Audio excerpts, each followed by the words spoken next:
Welcome to another episode of Handywork with Mike Hand, your friendly neighborhood gutter man. We have a customer that's had a lot of ice issues. In the Northeast, snow falls on your roof, gently melts.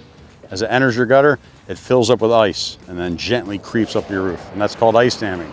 We have a product that can help alleviate the issues that can cause thousands of dollars in damage to your roof, your soffits, and it can enter into your home and destroy drywall, multiple things.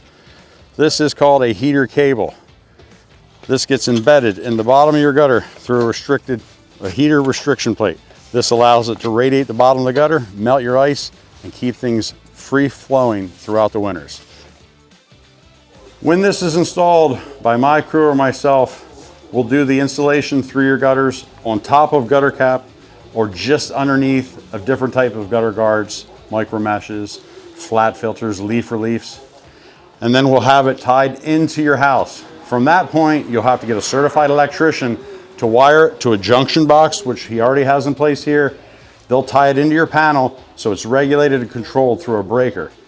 It has to be installed by a certified electrician. That way they can warranty the work and the onus is on them if there's any kind of electrical issue. We're not certified electricians, so it behooves all homeowners to get a contractor they're comfortable with or one we can recommend to get you hooked up properly for the winter. In review, if you have ice damming issues that we get in the Northeast area, a heater cable is a great solution for putting an end to ice damming, clogging that can cause massive damage to your home. We can simply come in, install it for you, and put an end to ice problems, heaving of the roof, water getting in through your soffits, getting into interior walls, destroying drywall, or rotting things out. It's not a huge expense. You won't have to remortgage your house. It's a reasonable cost, but it's an investment in your home to prevent things from happening in the future that are going to destroy your biggest investment. My mind's always in the gutter, so yours doesn't have to be.